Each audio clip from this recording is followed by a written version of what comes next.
하나님의 말씀 보겠습니다. 사사기 4장 1절로 10절 말씀. 하나님의 말씀을 잘 들으시기를 바랍니다.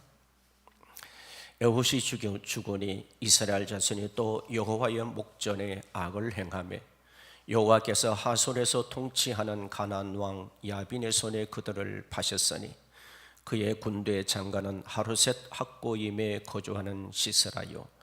야빈 왕은 철병거 900대가 있어 20년 동안 이스라엘 자손을 심히 학대했으므로 이스라엘 자손이 여호와께 부르짖었더라. 그때 라피도스의 아내 여선지자 드보라가 이스라엘의 사사가 되었는데 그는 에브라임 산지 라마와 베델 사이 드보라의 종려나무 아래에서 거주하였고 이스라엘 자손은 그에게 나아가 재판을 받더라. 드보라가 사람을 보내어 아비노함의 아들 바락을 납달리 게데스에서 불러다가 그에게 이르되 이스라엘의 하나님 여호와께서 이같이 명령하지 아니하셨느냐? 너는 납달리 자손과 스불론 자손 10,000명을 거느리고 다볼산으로 가라. 내가 야빈의 군대 장관 시스라와 그의 병거들과 그의 무리를 기손강으로 이끌어 내게 이르게 하고 그를 내 손에 넘겨주리라 하셨느니라. 바락이 그에게 이르되 만일 당신이 나와 함께 가면 내가 가려니와 만일 당신이 나와 함께 가지 아니하면 나도 가지 아니하겠노라 하니 이르되 내가 반드시 너와 함께 가리라. 그러나 내가 이번에 가는 길에서는 영광을 얻지 못하리니 이는 여호와께서 시스라를 여인의 손에 파실 것임이니라 하고 드보라가 일어나 바락과 함께 게데스로 가니라. 바락이 스불론과 납달리를 게데스로 부르니 10,000명이 그를 따라 올라가고 드보라도 그와 함께 올라가니라. 아멘.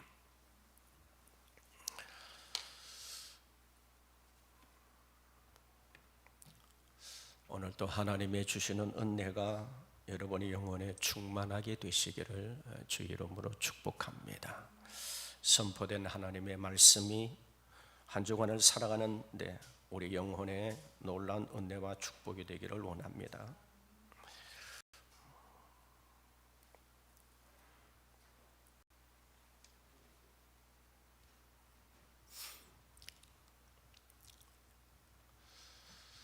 이스라엘 백성들을 애굽에서 출애굽시킨 모세는 광야 40년을 지나면서 이스라엘 백성들을 잘 지도하고 인도했습니다. 그러나 모세도 나이 많아 이제 하나님의 부르심을 받게 되어졌고 그 뒤를 이어서 여호수아가 가나안 땅을 점령하는 귀한 사역을 맡게 되어졌죠. 그는 요단강을 하나님의 기적적인 역사로 건넜고 7년의 대전쟁을 통해서 가나안 땅을 정복했습니다.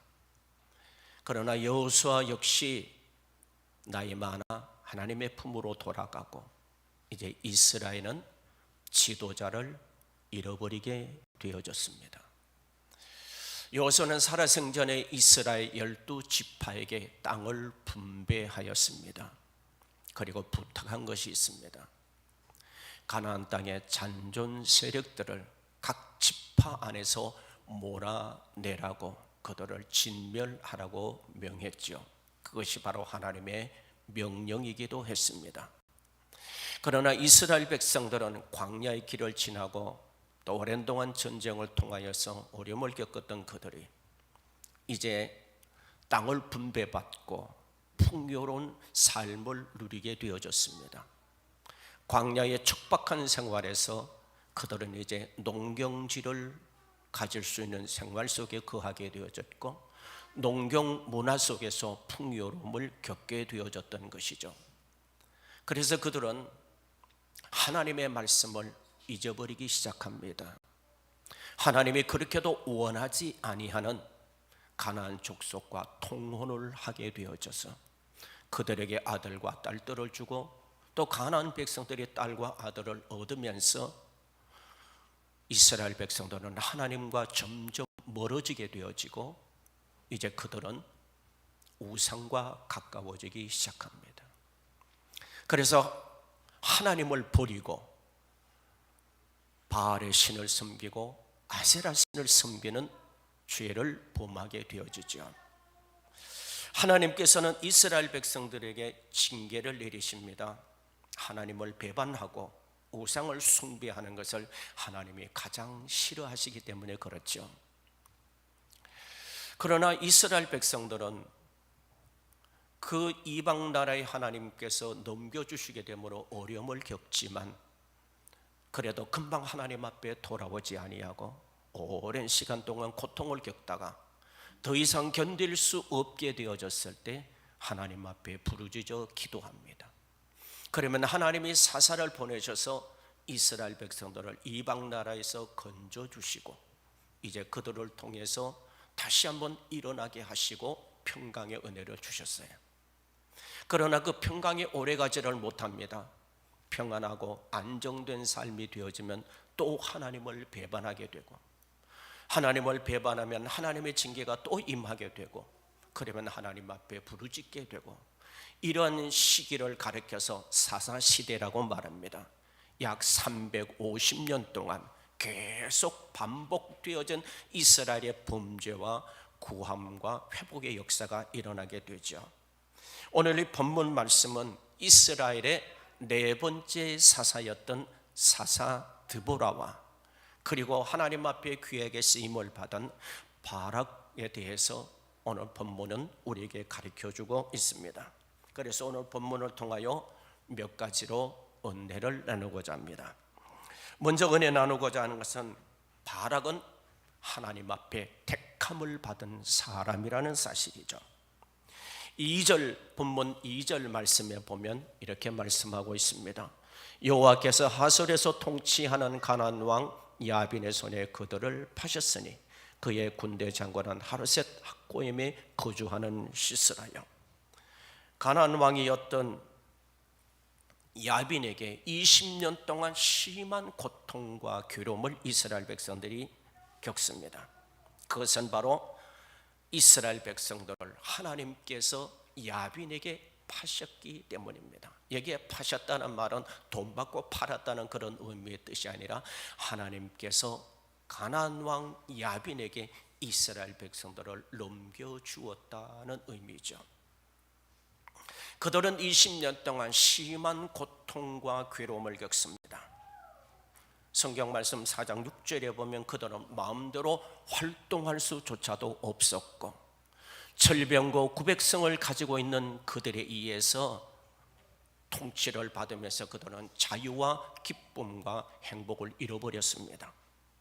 그런데 그들이 너무 고통이 심하게 되니까 3절 말씀에 보면 20년 동안 학대받던 그들이 더 이상 견디지 못하고 하나님 앞에 부르짖어 기도하기 시작합니다.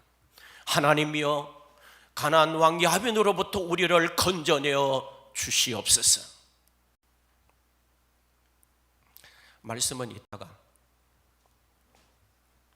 올려주세요. 그때 랍비돈의 아내 여선지자 드보라가 이스라엘의 사사로 있었습니다. 하나님께서 이 사사 드보라에게 하나님의 말씀을 주셨겠지요. 그래서 사사 드보라는 사람을 보내서 바락을 오게 합니다. 이스라엘에 많은 사람들이 있었지만 하나님은 바락을 통하여 이스라엘 백성들을 구원하기를 원하셨다는 것이죠. 사람이 사람을 불러서 써주는 것도 얼마나 축복된 일인지 모릅니다. 한 국가가 지도자가 바뀌어지게 되면 가장 신경 쓰는 게 뭔지 아세요? 그것은 바로 인선입니다. 사람을 어떻게 세울 것인가, 어떤 장관을 어떤 곳에 배치하여서 나라를 이끌어가고 이 국정을 운영하는 데 있어서 도움이 되게 할까. 그래서 사람을 고르고 골라서 일꾼들을 세우게 되죠. 여기에 필요한 사람들이 선택되어져서 장관도 되어지고 법관도 되어지고 또 장군도 되어지는 이런 일들이 있게 되지요. 이렇게 선택받은 사람은 참 축복된 사람이라고 할 수가 있을 것입니다. 뿐만 아니라 주님의 몸된 교회도 동일합니다. 일꾼을 잘 세우면 교회가 평안하고 든든히 세워져 가게 되죠. 그런데 혹시가다 그런 경우가 있습니다. 헌금 많이 하고 세상의 권력이나 힘 있는 사람이니까 직분을 줘서 중요한 일을 맡기는 경우가 있죠. 그러게 되는 교회에 분란이 일어나는 경우가 있게 되어지고, 또한 세상 속에서도 신앙의 아름다운 덕을 끼치지 못하는 경우가 혹시 있는 것을 우리는 너무나 잘 알고 있습니다. 그래서 일꾼을 세우는 데 있어서는 굉장히 중요한 부분이라고 할 수 있어요. 초대교회는 7명의 안수집사를 세우게 되지요. 그 일꾼을 세우는 그 일꾼이 되어야 할 일꾼들이 누군가? 성경은 이렇게 기록하고 있죠. 믿음이 충만한 사람, 성령이 충만한 사람 7을 택하여서 일꾼을 세웠다. 그래서 오늘날도 일꾼을 세우는 데 있어서 초대교회가 직분자를 세우시는 것이 롤모델이 될 수가 있는 것이죠. 예수님께서도 일꾼을 세우실 때에 밤새도록 기도하시고 12명의 제자를 세우셨던 것을 우리는 너무나 잘 알고 있습니다. 오늘 우리들도 하나님께서 불러주심을 감사합니다. 허물 많고 죄 많고 영원히 멸망받아야 될 우리들이었지만 하나님께서 우리를 사랑하신 연고로 우리를 택하셔서 하나님 앞에 불러내어 주셨습니다. 그리고 저 십자가에 못 박혀 돌아가신 예수 그리스도가 나의 구원의 주님임을 고백할 수 있게 해 주셨습니다. 그래서 우리는 찬송을 드리면서 이렇게 하나님 앞에 영광을 돌려드리죠. 평생 갚아도 갚을 수 없는 은혜라고 고백을 합니다. 우리는 영원한 생명의 복을 누렸습니다. 그래서 하나님의 부르심을 받은 사람은 행복한 사람이다 라고 말씀하죠. 신명기 33장 29절 말씀에 보면 올려주세요. 신명기 33장 29절, 이스라엘이여 너는 행복한 사람이로다. 여호와의 구원을 너같이 얻은 백성이 누구냐? 그는 너를 돕는 방패시요 내 영광의 칼이시로다. 내 대적이 내게 복종하리니 내가 그들의 높은 것을 밟으리로다. 아멘. 모세가 이스라엘 백성들을 모아놓고 마지막으로 설교하면서 이스라엘 백성들을 향하여 축복한 내용입니다. 너희는 행복한 사람이다. 왜? 하나님께서 너를 도와주신다. 하나님이 너의 방패가 되어주신다. 하나님은 너의 영광의 칼이시며 너의 대적이 너들 앞에 무릎 꿇게 해주신다. 이런 하나님이시니까 너희들은 행복한 사람이다 라고 말씀합니다. 그렇다면 오늘 우리가 하나님 앞에 부름받은 하나님의 백성으로서 우리는 행복한 사람인가? 여러분 행복하십니까? 여러분 진짜 행복하십니까? 세상의 재물이나 세상의 많은 것을 가져서 행복한 것이 아니라 예수로 인하여 행복한 삶이 되기를 주님의 이름으로 축복합니다. 하나님은 약한 자를 들어서 강한 자를 부끄럽게 하십니다. 하나님께서 사사드보라를 택하신 것도 그가 능력이 있기 때문이 아니라 믿음의 사람이었기 때문이죠. 하나님은 약한 자를 들어서 강한 자를 부끄럽게 하셔서 하나님의 영광을 드러내시는 줄로 믿습니다. 하나님이 바락을 부르신 것도 마찬가지일 것입니다. 20년 동안 야빈에게 의해서 고통받던 그들을 이스라엘 백성들을 구원하는 구원자로 하나님이 세우셨다는 사실이죠. 그렇다면 오늘 우리를 불러주신 하나님의 목적이 무엇일까요? 바락을 부르시고 사사드보라를 세우셔서 이스라엘 백성들을 구원하게 하셨던 것처럼 오늘 우리를 불러주신 것도 우리를 통하여 구원받을 자를 구원하시기를 원하시는 하나님의 뜻이 있는 줄로 믿습니다. 그래서 하나님의 부르심의 뜻이 무엇인가를 깨닫고 우리가 주님을 닮아가며 이 세상 속에 선한 영향력을 드러낼 때 하나님은 우리를 통하여 큰 영광을 거두실 줄로 믿습니다.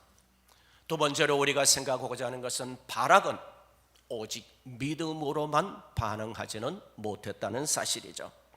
6절 말씀에 보면 드보라가 사람을 보내서 아비노함의 아들 바락을 납달리 게데스에서 불렀습니다. 그리고 그에게 이렇게 말합니다. 이스라엘의 하나님 여호와께서 이같이 명령하셨느니라. 너는 납달리 자손과 스불론 자손 10,000명을 거느리고 다볼산으로 가라. 사사 드보라가 하나님의 말씀을 듣고 그 말씀을 바락에게 전했습니다. 이스라엘 하나님께서 이같이 명령하지 아니하셨느냐? 납달리 자손과 스불론 자손 10,000명을 거느리고 다볼산으로 가라. 하나님의 말씀을 바락이 들었습니다. 어쩌면 바락이 하나님의 말씀을 듣고 하나님의 명령을 받고 깜짝 놀랐을지도 모릅니다. 왜냐하면 가나안 땅 야빈으로부터 20년 동안 통치를 받으면서 심한 고통과 괴로움 속에 빠져 있었습니다. 그런데 하나님께서 이제 병사들을 모아서 이제 전쟁을 치르라고 하십니다. 그 책임을 바락에게 맡긴 거예요. 하나님이 직접 음성 들려준 것은 아니었지만 사사 드보라를 통해서 하나님이 말씀하신 그 말씀을 받은 그는 참으로 두려운 마음과 염려하는 마음도 있었을 것입니다. 그런데 하나님께서 명령만 내리신 것이 아니라 그 후에 7절에 이렇게 말씀합니다. 내가 야빈의 군대 장관 시스라와 그의 병거들과 그의 무리를 기손강으로 이끌어 내게 이르게 하고 그를 내 손에 넘겨주리라. 하나님께서 아직 이루어지지 않는 일을 하나님은 명령하고 계시는 것이죠.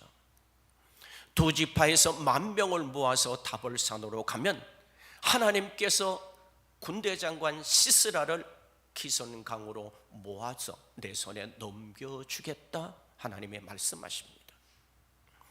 우리가 오늘 이 본문 속에 나타난 이 바락에게 하나님의 말씀 주신 것처럼 우리에게 주신다면 우리는 어떻게 반응할 수 있을까요? 네, 하나님 참 감사합니다. 저를 불러주시고 써주시니 감사합니다. 제가 즉시 내 지파로 돌아가서 10,000명의 군사를 모아서 다볼산으로 가겠습니다. 그러면 하나님은 하나님의 일을 하시고 저는 저 일을 할 수 있을 줄로 믿습니다. 그렇게 대답할 수 있을까요? 그런데 바락 역시 첫 믿음의 반응이 하나님 앞에 옳은 것은 아니었다는 사실이죠. 왜냐하면 아직까지 그의 믿음이 성숙하지 못했기 때문일 것입니다. 그래서 하나님의 말씀을 들은 바락이 사사 드보라에게 이렇게 대답을 합니다. 만일 당신이 나와 함께 가면 내가 가려니와 만일 당신이 나와 함께 가지 아니하면 나도 가지 아니하겠노라. 나 혼자 보내지 말고 나는 혼자 도저히 자신이 없어. 나 혼자는 이 일을 감당할 수가 없어. 비록 하나님의 명령이고 하나님의 말씀이라고 할지라도 나는 혼자 갈 수가 없어. 자신의 연약함과 자신의 부족함과 자신을 돌아보게 될 때 자신감도 없었을 것입니다. 그래서 사사 드보라가 함께 해주지 아니하면 나는 도저히 갈 수가 없다. 나는 안 가겠다. 그렇게 말합니다. 하나님께서 아무리 내 손에 붙여주신다 할지라도 현실을 생각하게 될 때 바락은 두려움이 생겼을 것입니다. 자신에게는 아직까지는 군사 한 명도 없습니다. 이제 그 명령을 받아서 군사를 모집해야 될 처지에 있습니다. 그런데 그들의 대적이었던 가나안 왕 야빈이 가지고 있는 병거 900대를 가지고 군대 장관 시스라가 기손강으로 오게 된다면 어떻게 그들과 싸울 수 있겠는가? 이거는 아무리 생각해도 인간의 생각으로는 불가능하기 때문에 그렇습니다. 그래서 나 혼자는 갈 수 없으니 당신이 나와 함께 해 주시기를 원합니다 라고 말합니다. 참 이 말씀을 우리는 어떻게 증거하고 또 어떻게 받아야 될지 좀 더 깊이 생각해 보아야 합니다. 성경 말씀에 보면 한 사람보다 두 사람이 낫다라고 성경은 말씀하고 있죠. 물론 그 말씀은 맞습니다.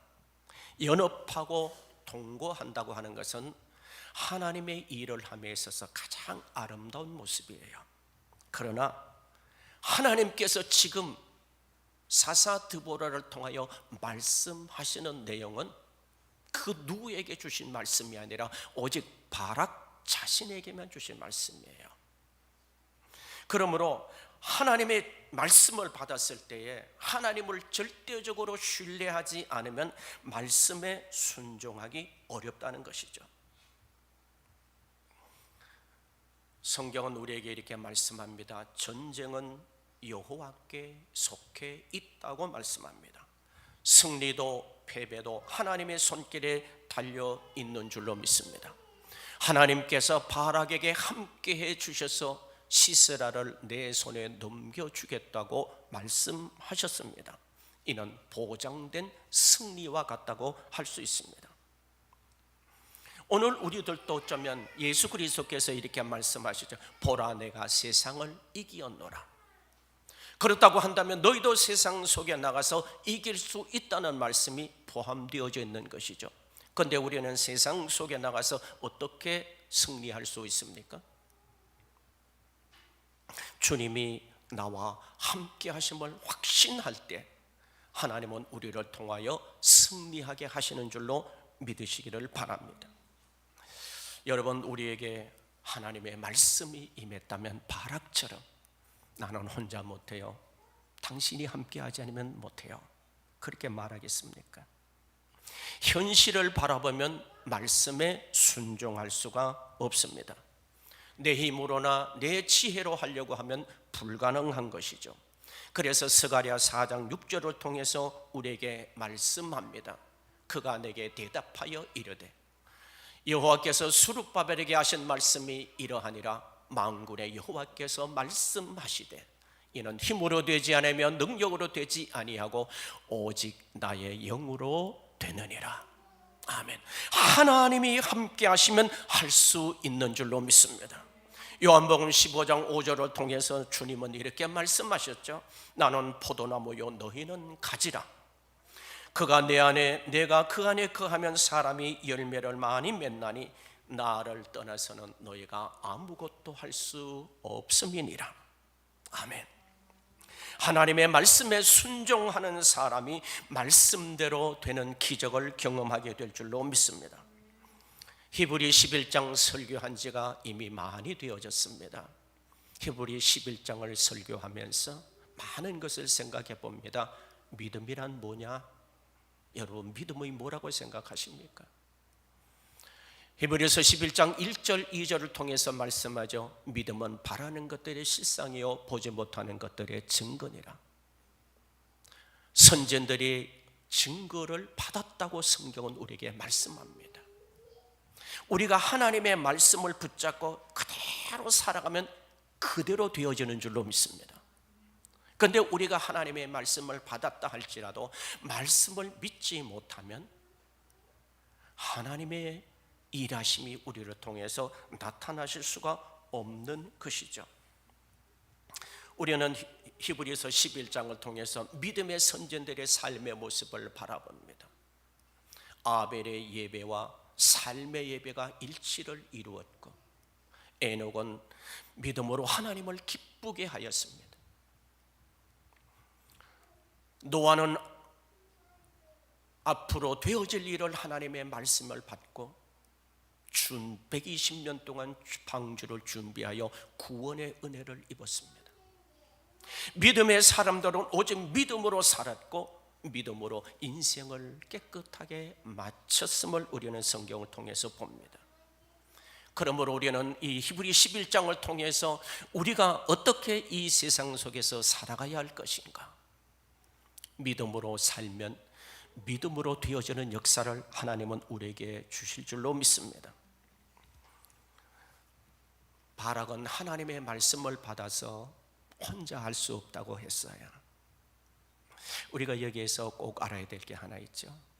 우리가 공동체를 이루어서 해야 될 일이 있고 하나님이 내게만 원하시는 말씀이 있어요. 하나님이 내게만 원하는 말씀.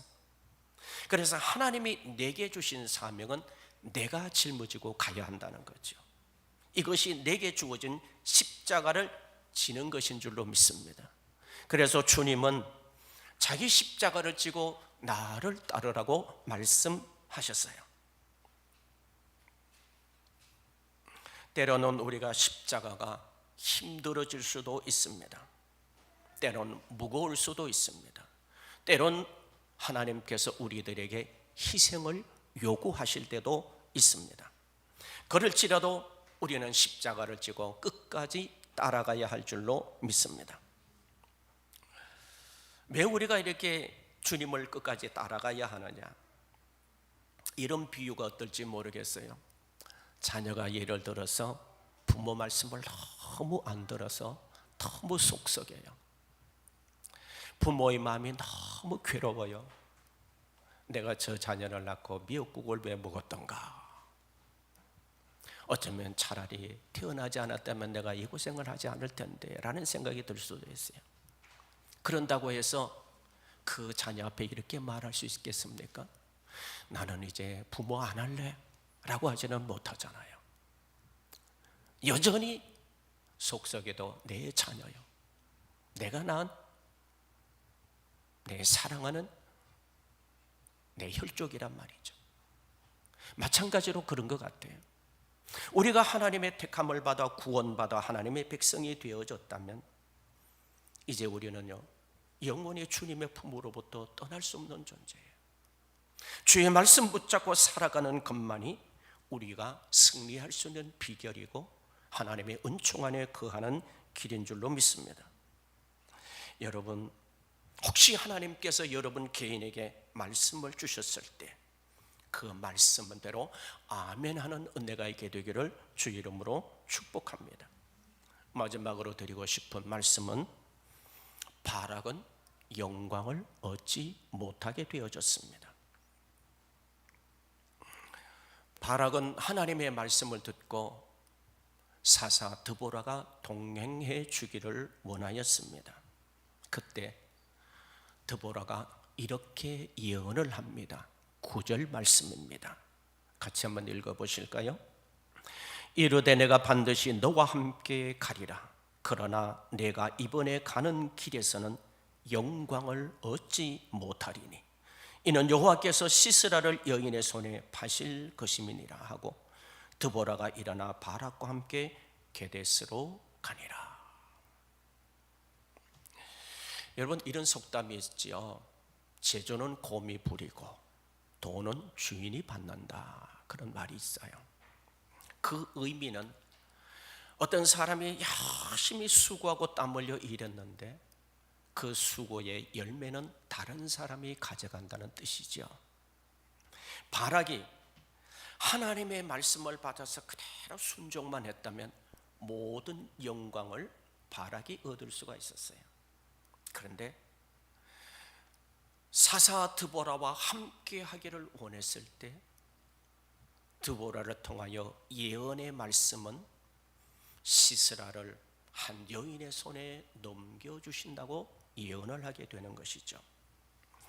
여러분, 전쟁에서 가장 중요한 게 뭔지 아세요? 전쟁에서 가장 중요한 것은요, 적장을 넘어뜨리는 거예요. 왜냐하면 적의 장수가 죽으면 오합지졸이 되어져요. 그 전쟁에는 승리할 수밖에 없는 거예요. 교회도 마찬가지 같아요. 악한 마귀 사탄은요, 누구를 가장 넘어뜨리려고 하는지 아세요? 목회자를 넘어뜨리려고 해요. 목회자를 넘어뜨리면 교회가 무너지는 것을 사단은 너무나 잘 알고 있어요. 여러분이 신앙생활할 때 여러분의 가정에서 여러분이 한 사람이 예수를 믿는다고 생각하면 가족들이 다 안 믿으면 공격이 누구에게 오나요? 믿는 사람에게 공격이 와요. 왜? 그 사람을 넘어뜨려야만 가정의 구원이 이루어지지 않거든요. 사단은 너무나 잘 알아요.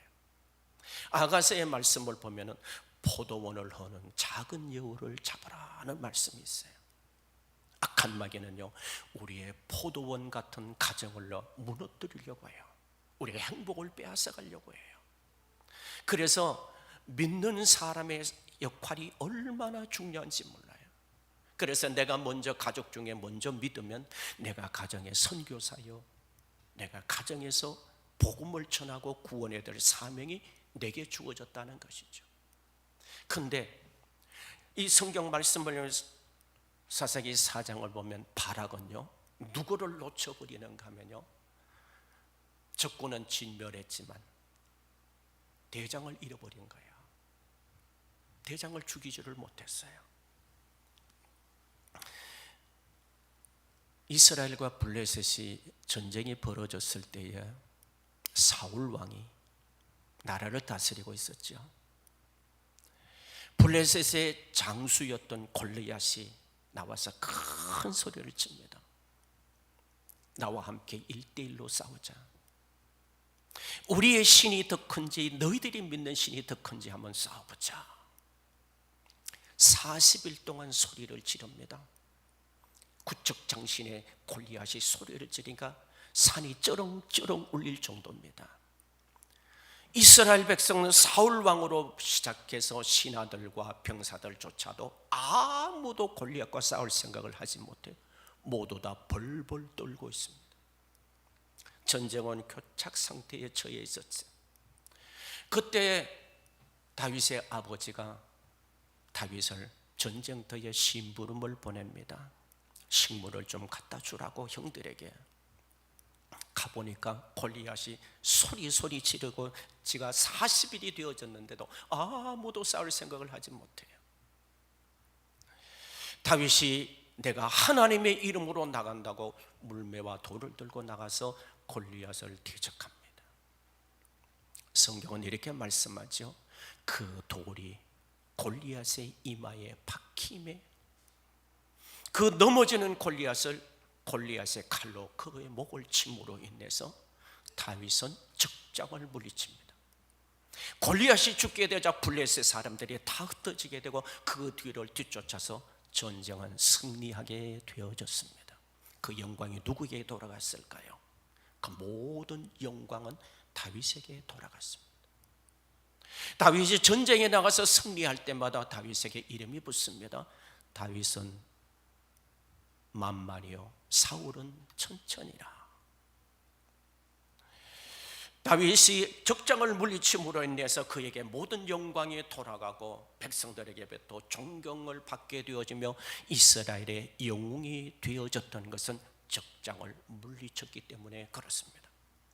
만약 바락도 하나님의 말씀대로 순종해서 만약에 군대 장관 시스라를 물리쳤다면 그 영광은 바락에게 돌아갔을 거예요. 그러나 바락은 순종보다 사사 드보라를 의지함으로 그 영광을 놓쳐버림으로 반토막의 승리를 했다고 할 수가 있습니다. 바락 역시 나중에는 하나님의 말씀에 순종해서 만 명의 군사를 거느리고 다볼산으로 올라갔고 하나님께서 큰 비를 내리심으로 기손강에 물이 차게 되어지고 그리고 시스라의 군대와 병거가 그 진창에 빠져서 허둥댈 때에 그들을 진멸했습니다. 엄청난 일을 했지만 그러나 적장 시스라를 죽이지 못함으로 승리는 반토막이 되어지고 말았던 것이죠. 본문에서 영광이란 말은 하나님의 영광을 가르친다는 의미가 아니라 하나님의 말씀대로 순종한 자에게 주시는 하나님의 주시는 상급이요 축복이라고 할 수 있습니다. 오늘 우리는 하나님의 말씀 앞에 어떻게 반응하고 있습니까? 우리 한번 이렇게 한번 생각해 보십시다. 바라기 처음부터 하나님의 말씀 앞에 순종했다면 그 모든 영광을 자신이 다 가로챌 수 있었는데 그 영광이 한 여인에게로 돌아가 버리고 말았습니다. 이것을 오늘 우리 현실로 한번 생각해 보세요.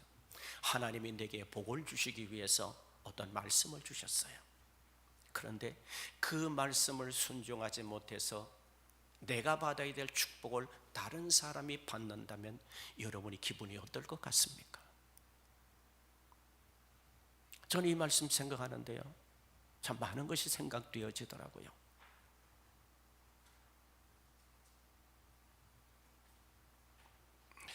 하나님의 말씀에 순종하면 그 영광과 그 축복을 내가 받게 되지만 타인과 함께하게 될 때 그 축복이 반이 되어진다는 사실이죠.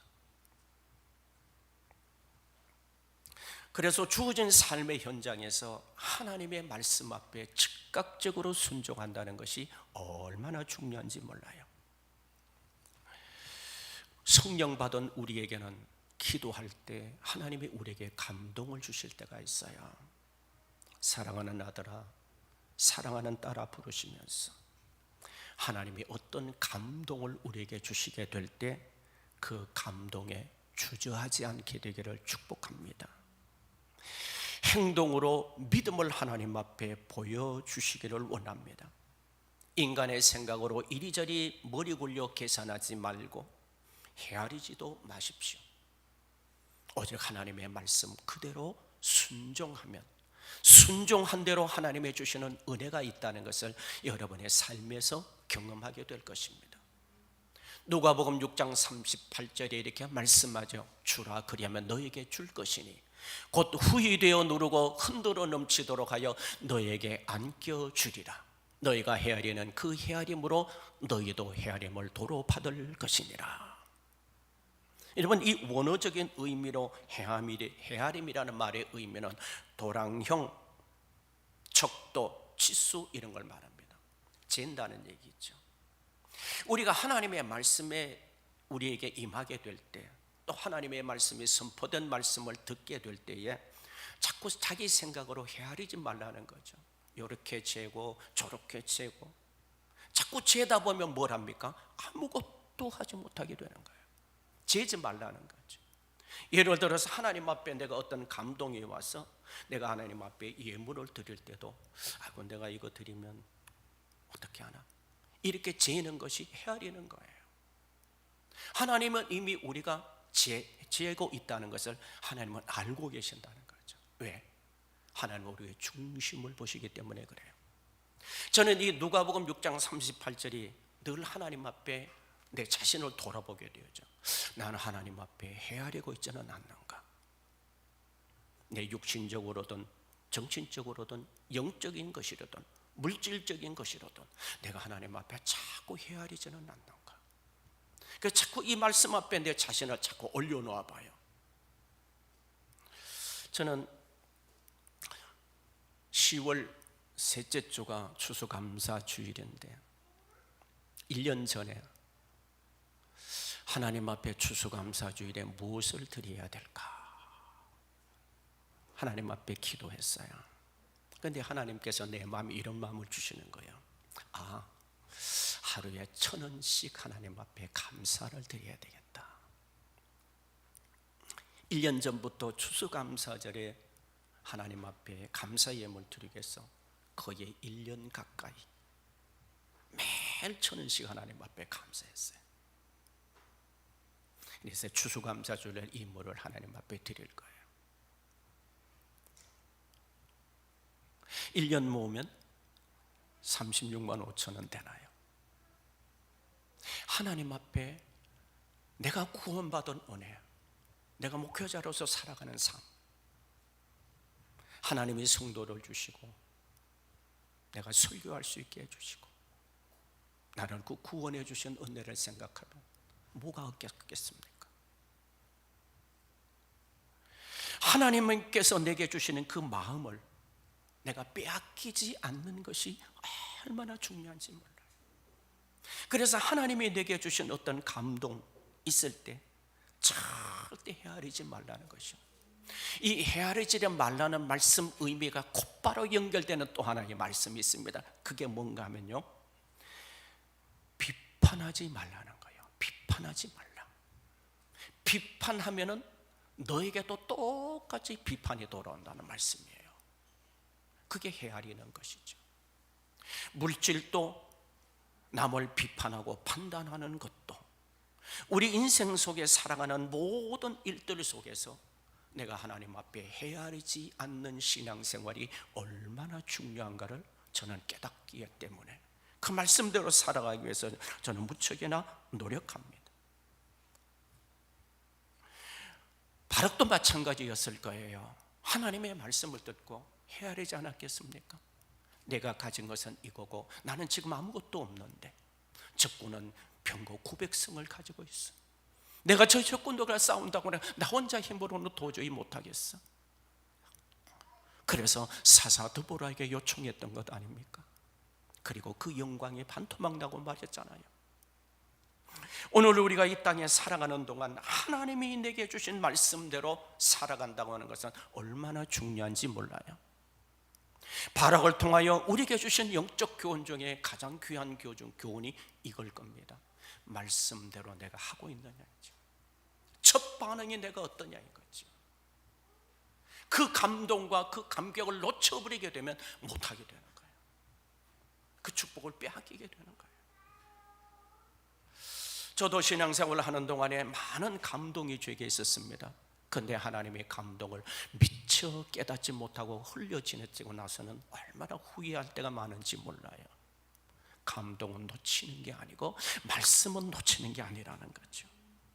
여러분, 주일날 이 한 시간을 위해서 여러분 한 주를 준비해서 주님 앞에 나오지 않았나요? 오늘도 전해지는 이 말씀이 그냥 단순히 흘려 지내는 것이 아니라 한 말씀이라도 우리의 가슴에 새겨 신비에 새겨서 그 말씀 한 구절만 붙잡고 살아가도 축복받았다는 간증자들이 얼마나 많은지 몰라요. 말씀을 맺습니다. 바락은 하나님 앞에 선택되어져서 부름을 받았습니다. 그러나 하나님의 말씀을 그에게 주셨지만 그는 그 말씀을 100% 받아들이지 못했습니다. 뿐만 아니라 그 말씀을 받아들이지 못함으로 그 영광을 다 누리지 못했습니다. 하나님께서 바락을 부르시고 사사드보라를 세우셔서 한 시대 속에 역사하시고 그들을 구원자로 세우신 하나님이 오늘 이 시대 속에 우리를 불러내 주셨어요.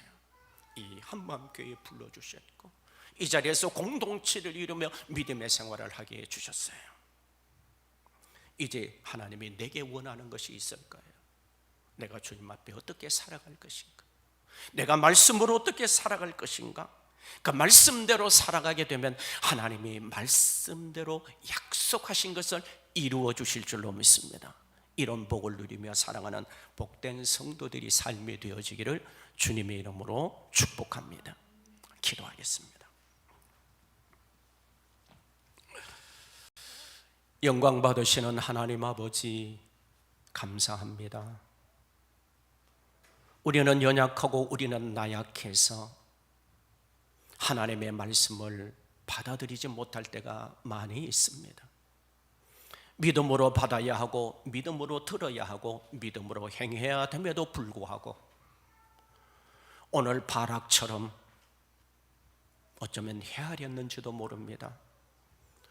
현실과 말씀 앞에서 갈등하며 흔들린 우리들의 모습을 다시 한번 발견하게 됩니다. 하나님이 우리를 부르신 것은 우리를 통하여 하나님이 하시고자 있는 일이 있는 줄로 믿사오니 그 일을 위해서 우리가 바르게 쓰임받게 하옵소서. 순종함으로 하나님의 약속된 그 축복을 누리는 복된 역사가 우리들의 삶에 있게 하여 주셨소. 위로 하나님 앞에는 무한한 영광을 돌려드리고 우리들의 삶에는 하나님이 함께 하심의 증거가 나타나는 복된 역사가 있게 하옵소서.